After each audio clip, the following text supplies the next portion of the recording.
Now, I don't normally start a video off like this. I normally start it off over on the other bench, but I've got this little 25 milliwatt transmitter set up here for a power test. It's a little 25 watt transmitter for 5.8 gigahertz for FPV. And I mentioned in a previous video that I was going to look at modifying this so we could connect SMA up directly to it. But I'm just doing a power test, and I'm slightly disappointed with the power output of this. So I'll take you up to the power meter.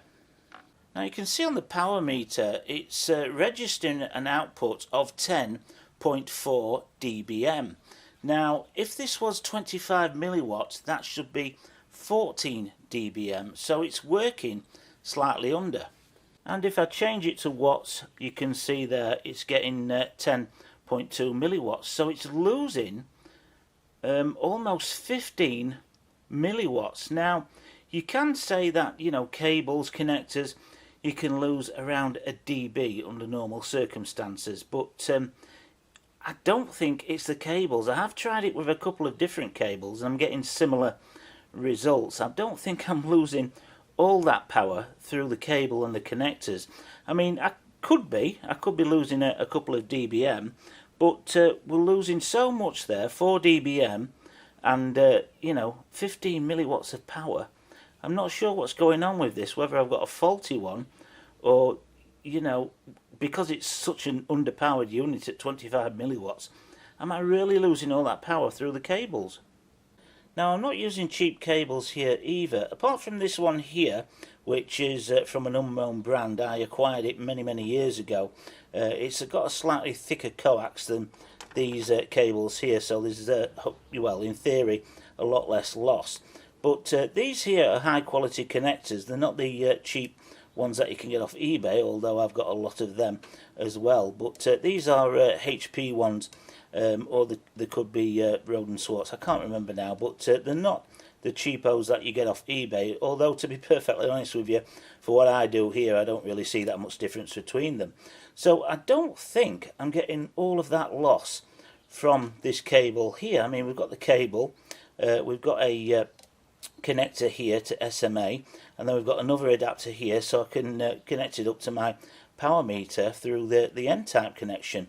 And I've been using this for quite some time now, and I don't normally see that much loss in power. Now I have got an SMA power meter that I can connect up to, but I don't think it's that at all. I think it's just the power meter that's underperforming. Now my original intention for this little power meter was to see if I could modify it to take SMA directly, because with the Hirose connector you don't get as much you know, choice over antennas that you could get with an SMA. But I am going to still do that. I'm going to take it over to the bench in a moment, and that'll be interesting to bring it back and see if you know, we've improved things, whether we're getting the same amount of loss through the cables that I've got to use at the moment to test the power output. But you know, that's pretty poor, and possibly, you know, your normal person who buys one of these do not tend to have the capability to test the power output of something like this, especially, you know, when it's a Hirose connector. So you need some kind of adapter to get to Hirose to SMA, you know, or again N-type like I have got set up here. So the average person doesn't have that kind of a option to do with this. So, you know, are they getting away with selling something that underperforms? I mean, 25 milliwatt isn't a lot of power anyway, and if yours is only producing 10 milliwatts, then, you know, your distance is going to be more than halved. Now that I've had time to think about it, then it could well be just down to loss. I mean, this is only 25 milliwatt. Now, if you were measuring a 300 milliwatt or a 200 milliwatt transmitter, then, you know, a dB here or there, you wouldn't really notice that too much, but and you know, you wouldn't really care that much. But when you've only got 25 milliwatts to play with, which is a pathetic amount, to be honest with you. Apparently this is the law now in the UK, you know, a maximum of 25 milliwatt. It's not a lot, but then again, as I said previously, you know, I normally add a dB for the loss in the connectors, and some people may think that's over generous as well, but it's certainly underperforming from the 25 milliwatts, and I don't think it's all down to the the connectors and the cables that I'm using. Now, I did say I was going to weigh this as a before and after. Now, this thing is incredibly small and light, and as you can see, it's coming in at 1.91 grams there, and if I add the little antenna on there, we're getting 2.43 grams in total.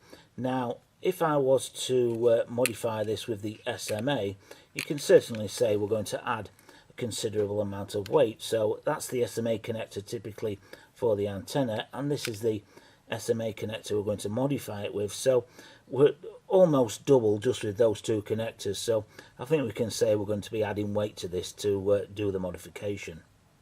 So here is the little transmitter under the macro lens, and I do like this. You've got a switch here, a selection switch, and it has a readout here to tell you what channel you're on and whether you're transmitting or not. So it's a nice little unit. It does get a little bit hot when it's powered on, but not too hot. I mean, I can't see this overheating, and especially when you're using it as well, it's going to be, a lot cooler.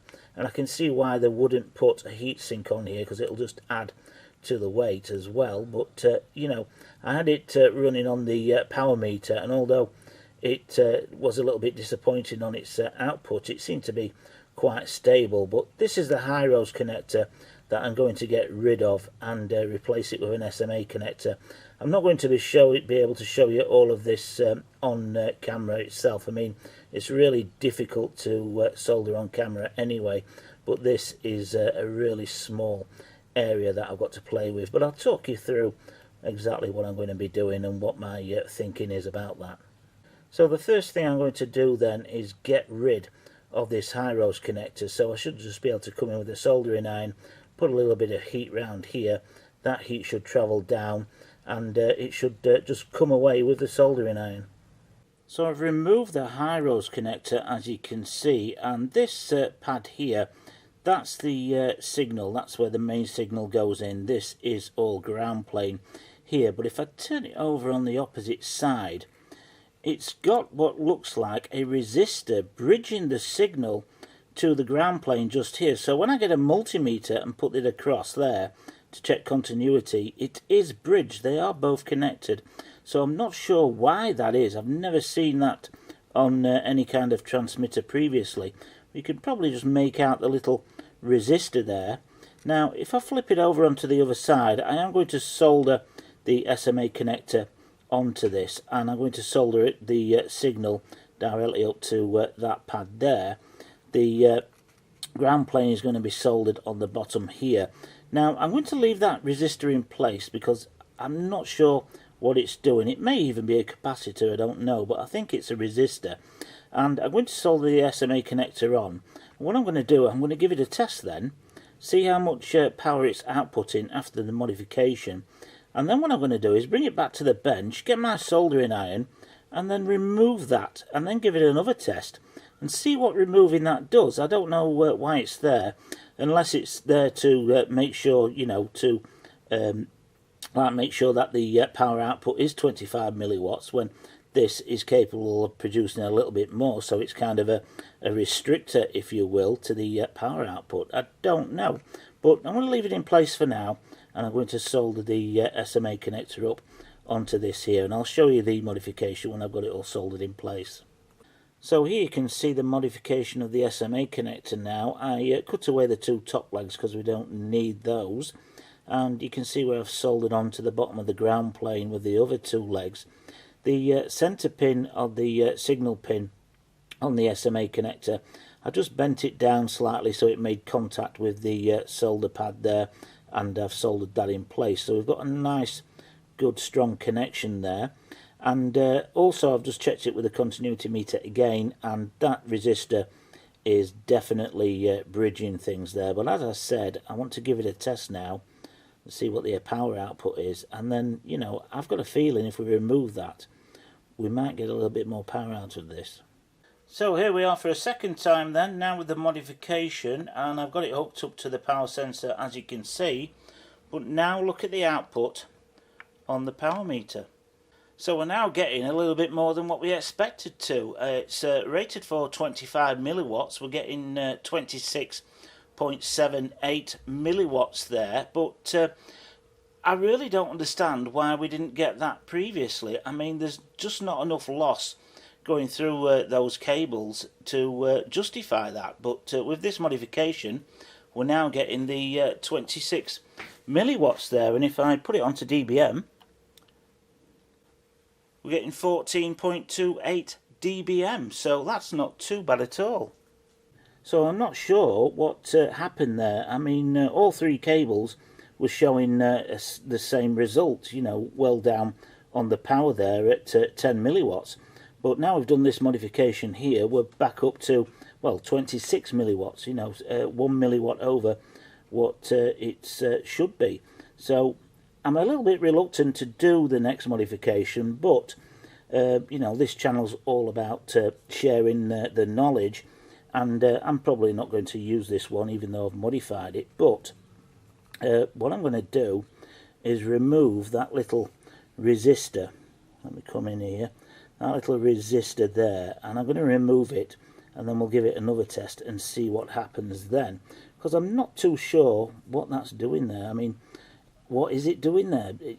I've never seen anything like that before, so I'm kind of thinking it might be to reduce the power down to the 25 milliwatts, which is the legal requirement in the UK.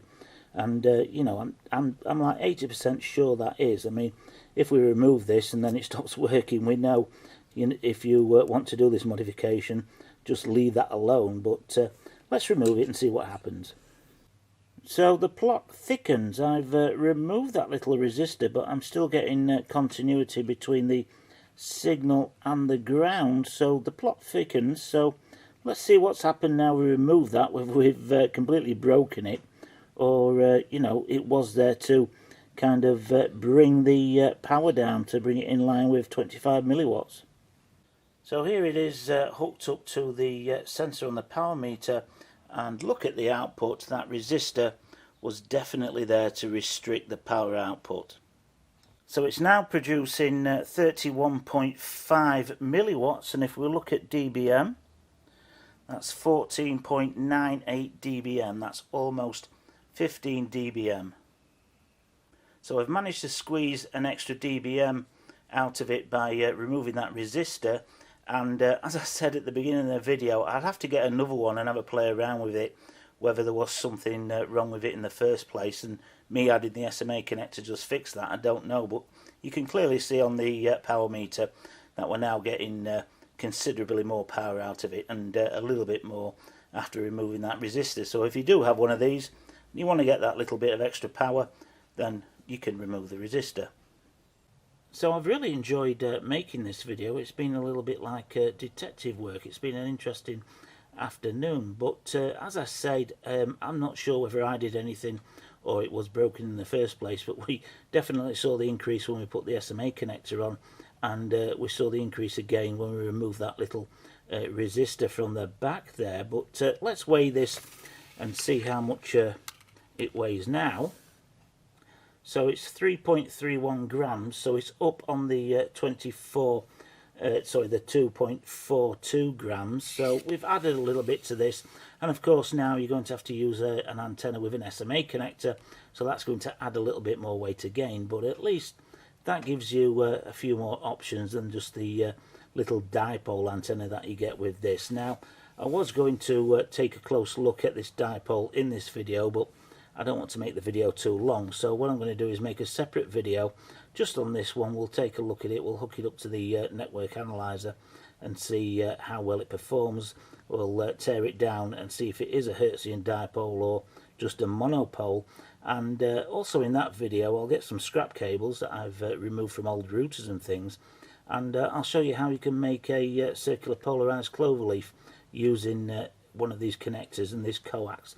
So you know, if you don't want to go to the trouble of modifying your transmitter like this, then you can have a go at making a couple of antennas, and going down that route. And I don't see anybody on eBay selling these Hirose antennas either, especially circular polarized ones. All I see is these little dipole ones.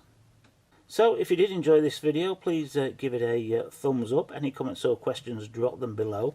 Hopefully I showed you enough information so you can do this yourself. It's just really difficult to solder such small things on camera, and probably you know, I've been sensing a while now that I am going to make myself a soldering microscope sometime in the future, and I do want to make my own rather than buy one. But if you did enjoy it, again, you know, please give it a thumbs up, and hopefully you'll join me on the next one.